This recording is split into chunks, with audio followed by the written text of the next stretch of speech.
میدان حشر میں غضب کی گرمی تھی۔ میں سوچ رہا تھا کہ نہ جانے لوگ پیاس سے زیادہ پریشان ہوں گے یا پھر اس اندیشے سے کہ کہیں انہیں جہنم کی بھڑکتی ہوئی آگ میں نہ پھینک دیا جائے۔ میں اسی خیال میں تھا کہ سالے کی آواز کانوں سے ٹکرائی۔ عبداللہ، تیار ہو جاؤ، میں تمہیں تمہاری بیٹی سے ملوانے لے جا رہا ہوں۔ بے اختیار میں نے اپنا نچلا ہونٹ اپنے دانتوں میں دبا لیا۔ ہم کچھ قدم آگے چلے تو کھردری پتھریلی سطح پر دو لڑکیاں بیٹھی نظر آئیں۔ میں دور ہی سے ان دونوں کو پہچان گیا۔ ان میں سے ایک لیلی تھی، میری سب سے چھوٹی اور چہیتی بیٹی۔ دوسری آسماں تھی، میری بیٹی کی عزیز ترین سہیلی۔ اس وقت ماحول میں سخت ترین گرمی تھی۔ لوگوں کے بدن سے پسینہ پانی کی طرح بہہ رہا تھا۔ بھوک تو پریشانی کے عالم میں اڑ چکی تھی، مگر پیاس کے عذاب نے ہر شخص کو پریشان کر رکھا تھا۔ یہ دونوں بھی پیاس سے نڈھال بیٹھی تھیں۔ آسماں کی حالت بہت خراب تھی اور پیاس کی شدت کے مارے وہ اپنے بازو سے بہتا ہوا اپنا پسینہ چاٹ رہی تھی۔ ظاہر ہے اس سے پیاس کیا بجھتی، اس نے مزید بھڑکنا تھا، جبکہ لیلی اپنا سر گھٹنوں میں دیے بیٹھی تھی۔ آسماں ایک بہت دولت مند خاندان کی اکلوتی چشم و چراغ تھی۔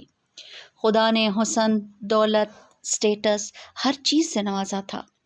ماں باپ نے اپنی چہیتی بیٹی کو اعلیٰ ترین اداروں میں تعلیم دلوائی۔ بچپن سے اردو کی ہوا تک نہیں لگنے دی تھی۔ عربی اور قرآن کریم کو سمجھ کر پڑھنے کا تو کوئی سوال ہی نہیں تھا۔ انگلش میڈیم اسکولوں کا اتنا اثر تھا کہ بچی انگریزی انگریزوں سے زیادہ اچھی بولتی تھی، مگر ایسے اسکولوں میں زبان دانی کے طور پر نہیں بلکہ ایک برتر تہذیب کی غلامی کے احساس میں سیکھی جاتی ہے۔ چنانچہ زبان کے ساتھ مغربی تہذیب اپنے بیشتر لوازمات سمیت در آئی تھی۔ سلام کی جگہ ہیلو، ہائے، لباس میں جینز شرٹ، انگریزی میوزک اور فلمیں وغیرہ زندگی کا لازمہ تھے۔ تاہم آسماں خاندانی طور پر نو دولتیے پس منظر کی نہیں بلکہ خاندانی رئیس تھی، اس لیے کم از کم ظاہر کی حد تک ایک درجے کی تہذیب و شرافت، بڑوں کا ادب، لحاظ اور رکھ رکھاؤ پایا جاتا تھا۔ اسی لیے میں نے اس دوستی کو گوارا کر لیا تھا کہ شاید لیلی کی صحبت سے آسماں بہتر ہو جائے۔ لیلی سے اس کی دوستی کالج کے زمانے میں ہوئی۔ معلوم نہیں کہ دونوں کے مزاج اور کیمسٹری میں کیا چیز مشترک تھی کہ پس منظر کے اعتبار سے کافی مختلف ہونے کے باوجود کالج کی رفاقت عمر بھر کی دوستی میں بدل گئی۔ مگر بدقسمتی سے اس دوستی میں آسماں نے لیلی کا اثر قبول کم کیا اور لیلی نے اس کا اثر زیادہ قبول کر لیا۔ لیلی میری بیٹی ضرور تھی، مگر بدقسمتی سے وہ میرے جیسی نہ بن سکی۔ مجھ سے زیادہ وہ اپنے سب سے بڑے بھائی جمشید کی لاڈلی تھی، وہی بھائی جو میرا بلوٹی کا بیٹا تھا اور اسی کی طرح میدان حشر میں کہیں بھٹک رہا تھا۔ ایک طرف بڑے بھائی کا لاڈ پیار اور دوسری طرف آسماں کی دوستی۔ یہ آسماں اکلوتی ہونے کے ناطے خود والدین کی لاڈلی اور ناز و نام میں پلی بڑھی تھی۔ نتیجہ یہ نکلا کہ آج حشر کی اس خواری میں سے اسے اپنا حصہ وصول کرنا پڑ رہا تھا۔ میرے زمانے کی بیشتر اولادوں کو ان کے والدین کے لاڈ پیار نے برباد کر کے رکھ دیا تھا۔ اولاد ہر دور میں والدین کو محبوب رہی ہے۔ میرے زمانے میں یہ عجیب سانحہ رونما ہوا تھا کہ ماں باپ اپنے بچوں کے عشق میں اس طرح گرفتار ہوئے کہ خود ان کے کھلونے بن گئے۔ شاید یہ کم بچوں کا اثر تھا۔ پہلے ہر گھر میں 8-10 بچے ہوتے تھے، اس لیے والدین ایک حد سے زیادہ بچوں پر توجہ نہیں دیتے تھے، مگر میرے زمانے میں والدین کے 2-3 ہی بچے ہوتے تھے اور ان کی زندگی کا واحد مقصد یہی بن گیا تھا کہ اولاد کے لیے سارے جہاں کی خوشیاں سمیٹ کر لا دیں۔ وہ ان کے ناز نخرے اٹھاتے، ان کی تربیت کے لیے ان پر سختی کرنے کو برا سمجھتے، ان کی ہر خواہش پوری کرنے کو اپنا مقصد بنا لیتے۔ ان کو بہترین تعلیم دلوانے کے لیے اپنا سب کچھ لٹا دیتے، یہاں تک کہ ان کے بہترین مستقبل کی خاطر ان کو دوسرے ملکوں میں تعلیم کے لیے بھیج دیتے، اور آخرکار یہ بچے بوڑھے والدین کو چھوڑ کر ترقی یافتہ ممالک میں سیٹ ہو جاتے۔ یہ نہ بھی ہو تب بھی نئی زندگی میں ماں باپ کا کردار بہت محدود تھا، لیکن ماں باپ اس سب کے باوجود بہت خوش تھے۔ والدین کے نزدیک دین کی بنیادوں سے بچوں کو واقف کرانے سے زیادہ اہم یہ تھا کہ بچوں کو منہ ٹیڑھا کر کے انگریزی بولنا سکھا دیں۔ ایمان و اخلاق کی تعلیم دینے سے زیادہ ضروری یہ تھا کہ انتہائی مہنگے تعلیمی اداروں میں اعلیٰ تعلیم دلوا دیں۔ خدا کی سچی محبت، اس کے بندوں سے محبت، انسانوں کی خدمت اور خلق خدا کی خیرخواہی کے بجائے بچے اپنے والدین سے مفاد پرستی کی تعلیم حاصل کرتے۔ بچوں کو خاندان کے بزرگوں کے بجائے ٹی وی کی تربیت گاہ کے حوالے کیا جاتا، جہاں تہذیب و شرافت اور اخلاق و شائستگی کے بجائے خواہش پرستی اور مادیت پرستی کا ایک نیا سبق ہر روز پڑھایا جاتا۔ آخرت کی کامیابی کے بجائے دنیا اور اس کی کامیابی کو اہم ترین مقصد بنا کر پیش کیا جاتا تھا۔ خدا، دین اور آخرت بس رسمی سی باتیں تھیں۔ دینداری کی آخری حد یہ تھی کہ کسی مولوی صاحب کے ذریعے سے بچے کو قرآن مجید نازا پڑھوا دیا جاتا، رہا اس کا مفہوم تو نہ وہ مولوی صاحب کو معلوم تھا، نہ والدین کو، اور نہ کبھی بچوں ہی کو معلوم ہو پاتا۔ یہ لوگ کبھی سمجھ کر پڑھ لیتے تو انہیں معلوم ہو جاتا کہ قرآن دنیا کی فلاح کے ذکر سے اتنا ہی خالی ہے جتنا ان کی زندگیاں آخرت کے تذکرے سے۔ اس کا سبب پچھلی دنیا میں کسی کی سمجھ میں آیا ہو یا نہیں، آج بالکل واضح تھا۔ جو دنیا میں گزاری وہ تو زندگی تھی ہی نہیں، وہ تو محض امتحان کا پرچہ تھا، یا راہ چلتے مسافر کا کسی سرائے میں گزارا ہوا ایک پہر۔ زندگی تو یہ تھی جو ختم نہ ہونے والی ایک انتہائی تلخ حقیقت بن کر آج سامنے آ کھڑی ہوئی تھی۔ ہم ذرا قریب پہنچے تو آسماں کی نظر مجھ پر پڑی۔ اس نے لیلا کو ٹہکا دیا۔ لیلا نے گھٹنوں سے سر اٹھایا، اس کی نظر میری نظر سے چار ہوئی۔ ان آنکھوں میں ایسی بے بسی، وحشت اور دکھ تھا کہ میرا دل کٹ کر رہ گیا۔ وہ اٹھی، بھاگ کر مجھ سے لپٹ گئی اور پوری قوت سے رونے لگی۔ اس کی زبان سے ابو ابو کے سوا کچھ اور نہیں نکل رہا تھا۔ میں بڑی مشکل سے خود پر ضبط کر رہا تھا۔ مجھے محسوس ہوا کہ یہ اگر روتی رہی تو کہیں میرے ضبط کا بندھن بھی میرا ساتھ نہ چھوڑ دے۔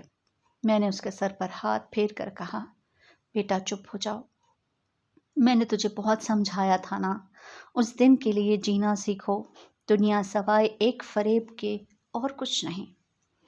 ہاں آپ ٹھیک کہتے تھے، مگر میری آنکھوں پر پٹی بندھی ہوئی تھی۔ یہ کہتے ہوئے اس کی سسکیوں کی آواز اور بلند ہو گئی۔ وہ میرے سینے سے لگی ہوئی تھی اور میری نظروں کے سامنے سے اس کی پیدائش، بچپن، لڑکپن، جوانی اور زندگی بھر کے تمام مراحل کی تصویریں گزر رہی تھیں۔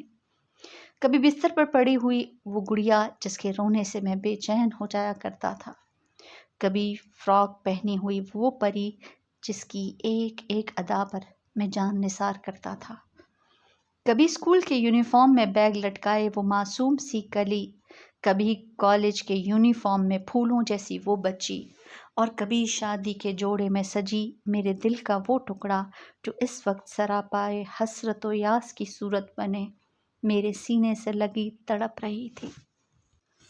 مجھے لگا جیسے میرا دل پھٹ جائے گا۔ میں نے اسے بازوؤں سے پکڑ کر خود سے دور کر دیا اور اپنا سر پکڑ کر کھڑا ہو گیا۔ لیلا سسکتی ہوئی آواز میں بولی، مجھے اپنے گھر والوں میں سے یہاں اور کوئی نہیں ملا، نہ شوہر، نہ بچے، نہ آپ لوگوں میں سے کوئی ملا سوائے بھیا کے۔ ان کی حالت بہت خراب ہے ابو، وہ بہت بے قراری سے آپ کو ڈھونڈ رہے ہیں، انہیں بس آپ ہی سے امید ہے۔ میں نے لیلا کی طرف دیکھ کر کہا، اس احمق نے دنیا میں بھی غلط امیدیں باندھی تھیں اور اب بھی غلط امید باندھ رہا ہے۔ دنیا میں اسے اپنے کاروبار، بیوی اور بچوں سے ساری امیدیں تھیں۔ اس کا نتیجہ وہ اب بھگت رہا ہے، اور اب وہ مجھ سے امید لگا رہا ہے، حالانکہ میں کچھ بھی نہیں کر سکتا۔ اتنے میں آسماں بھی ہمارے قریب آ کھڑی ہو چکی تھی۔ میری آخری بات سن کر وہ بولی، انکل مجھے تو ساری امید آپ سے تھی، لیکن اب آپ بھی نا امید کر رہے ہیں۔ تمہیں یاد ہے آسماں، جب تم لیلا کے ساتھ پہلی دفعہ میرے گھر آئی تھیں تو میں نے تم سے کیا کہا تھا؟ مجھے یاد ہے ابو، آپ نے اس سے کیا کہا تھا؟ آسماں کی جگہ لیلا نے جواب دیا۔ آپ نے کہا تھا کہ بیٹا تم میری بیٹی کی سہیلی ہو، دیکھو ایسی سہیلی بننا جو جنت میں بھی اس کے ساتھ رہے، ایسا نہ ہو کہ تم دونوں خدا کو ناراض کر دو اور کسی بری جگہ تم دونوں کو ساتھ رہنا پڑے، ایسا نہ ہو کہ قیامت کے دن تم دونوں ایک دوسرے کو الزام دو کہ تمہاری دوستی نے مجھے برباد کر دیا۔ آخری جملہ کہتے ہوئے لیلا پھر رونے لگی، اس کے ساتھ آسماں بھی سسکیاں بھرنے لگی۔ میں نے گردن گھما کر سالے کو دیکھا جو اس عرصے میں خاموش کھڑا ہوا تھا۔ میرا خیال تھا کہ شاید وہ کوئی امید افزا بات کہہ سکے۔ مجھے اپنی طرف متوجہ دیکھ کر وہ کہنے لگا، عبداللہ ویسے تو ہر فرد کا معاملہ صرف اللہ کے ہاتھ میں ہے۔ انسان کا عمل اگر رائی کے دانے کے برابر تھا تب بھی اس کے نامہ اعمال میں موجود ہوگا۔ ہر عمل کو آج پرکھا جائے گا، نیت، اسباب، محرکات، حالات، عمل اور اس کے نتائج، ایک ایک چیز کی جانچ ہوگی۔ فرشتے، در و دیوار، اعضاء و جوارح، ہر چیز گواہ بن جائے گی، یہاں تک کہ یہ بالکل متعین ہو جائے گا کہ ہر اچھا برا عمل کس جزا یا سزا کا مستحق ہے۔ نیکی کا بدلہ 10 سے 700 گنا تک، صبر اور نصرت دین کے لیے کیے گئے کاموں کا بدلہ بے حد و حساب دیا جائے گا، جبکہ بدی کا بدلہ اتنا ہی ہوگا جتنی بدی کی ہوگی۔ البتہ شرک، قتل، زنا جیسے جرائم اگر نامہ اعمال میں آ گئے تو انسان کو تباہ کر دیں گے، جبکہ مال یتیم کھانا، وراثت کا مال ہڑپ کرنا، تہمت لگانا وغیرہ جرائم اتنے خطرناک ہیں کہ ساری نیکیوں کو کھا کر انسان کو جہنم میں پہنچا سکتے ہیں۔ یہ سزا جزا کے عمومی ضابطے ہیں، ان کی بنیاد پر اللہ تعالیٰ عدل کے ساتھ فیصلہ کرے گا، اور یقین رکھو کہ کسی پر رائی کے دانے کے برابر ظلم نہیں ہوگا۔ تمہاری اولاد کے حوالے سے واحد امید افزا بات جو میں تمہیں پہلے ہی بتا چکا ہوں وہ یہ ہے کہ تمہارے جیسے سابقین کے علاوہ آج کے دن حساب کتاب کے ذریعے سے سچے اہل ایمان کی نجات کا معاملہ جلد یا بدیر ہو جائے گا۔ البتہ تم اپنی اولاد کو مجھ سے بہتر جانتے ہو کہ ان کی نجات کا امکان کتنا ہے۔ مجھے زیادہ پریشانی اپنے بیٹے کی ہے، میں نے جواب دیا۔ اس جواب میں میرے سارے اندازے، امیدیں اور اندیشے جمع تھے۔ میں نے مزید تبصرہ کیا، اسے پیسے کمانے، گاڑی، بنگلے اور دولت مند بننے کا بہت شوق تھا۔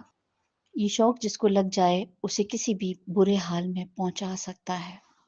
اس کے بعد اکثر لوگ حلال حرام اور اچھے برے کی تمیز کھو بیٹھتے ہیں۔ اگر کسب حرام سے بچ بھی جائیں تو اسراف، غفلت، نمود و نمائش، بخل، تکبر اور حق تلفی جیسی برائیاں انسان کو احتساب الہی کی اس عدالت میں لا کھڑا کرتے ہیں جہاں نجات بہت مشکل ہو جاتی ہے۔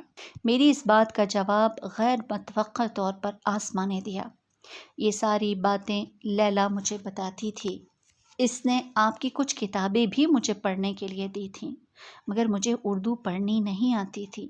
میری بدقسمتی کہ میری ساری زندگی غفلت، دنیا پرستی، فیشن، نمود و نمائش، اسراف اور تکبر میں گزر گئی۔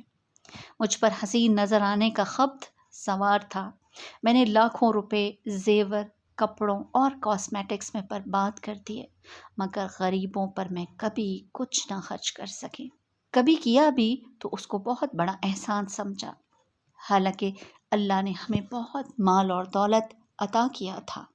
یہی نہیں، مجھے جب غصہ آتا تھا تو میں بے دریغ اسے کمزور لوگوں پر اتارتی تھی، باحیا لباس پہننا میرے نزدیک غربت کی علامت تھی۔ چغلیاں، غیبت، عیب جوئی میرے لیے معمولی باتیں تھیں۔ یہ معمولی باتیں آج اتنا بڑا روگ بن جائیں گی، مجھے نہیں معلوم تھا۔ یہ کہہ کر ایک دفعہ پھر وہ پھوٹ پھوٹ کر رونے لگی۔ لیلا افسردہ لہجے میں بولی، اس کے امی ابو بہت برے حال میں ہم سے ملے ہیں، ان کے ساتھ پتہ نہیں کیا ہوگا۔ پھر وہ مجھے دیکھ کر بولی، ابو میرے ساتھ کیا ہوگا؟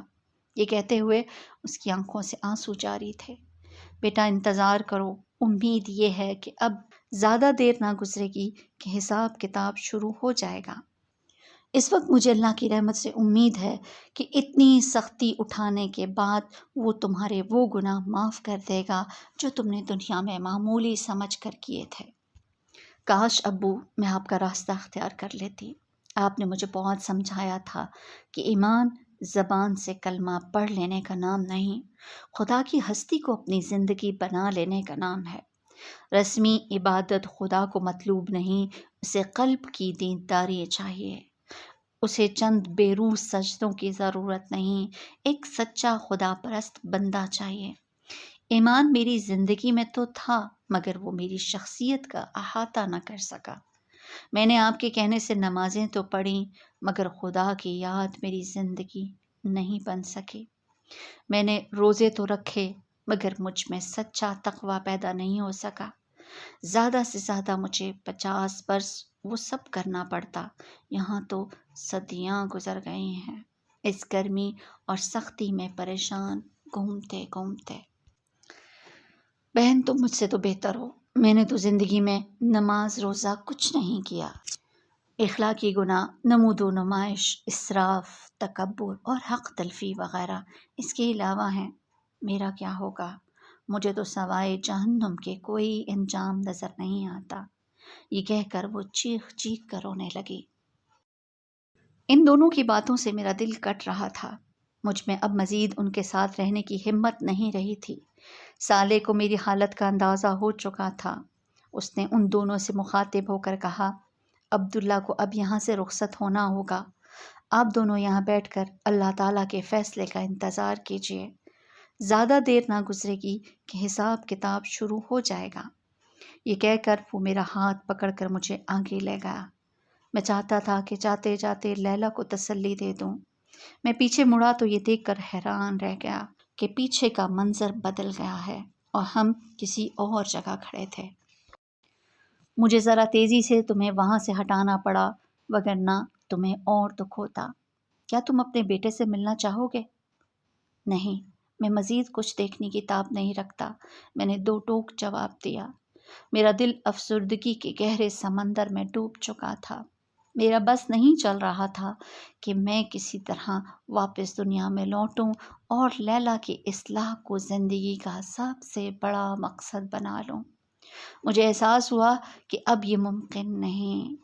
اندیشے کے ایک زہریلے سانپ نے میرے سامنے سر اٹھایا۔ میں نے سالے سے کہا، سالے، کہیں لیلا کے اس حال میں میرا قصور تو نہیں؟ کہیں میں تو اس کا ذمہ دار نہیں؟ نہیں، ایسا نہیں ہے۔ دیکھو، اولاد تو نوح علیہ السلام جیسے پیغمبر کی بھی گرفت میں آئی ہے، مگر ذمہ داری ان کی نہیں تھی۔ انسان کا فریضہ صرف صحیح بات دوسروں تک پہنچانا ہے، قبول کرنے نہ کرنے کا فیصلہ ہمیشہ دوسرے کرتے ہیں۔ تمہاری بیٹی لیلا نے اپنے فیصلے خود کیے تھے، لہٰذا تم اس کی تکلیف کی ذمہ دار نہیں ہو۔ مجھے لگا جیسے مجھ پر سے ایک بوجھ اتر گیا ہے، مگر اگلے ہی لمحے مجھ پر ایک دہشتناک انکشاف ہوا۔ اگر میری بیٹی کی وجہ سے میری پکڑ کی نوبت آئی تو کیا ہوگا؟ یہی کہ میں بغیر کسی ہچکچاہٹ کے اپنی پیاری بیٹی کو جہنم میں چھونک کر اپنی جان بچانا پسند کروں گا، کیونکہ آج کے دن کا عذاب اتنا شدید ہے کہ سارے رشتے اور تعلقات اس کے آگے ہینچ ہیں۔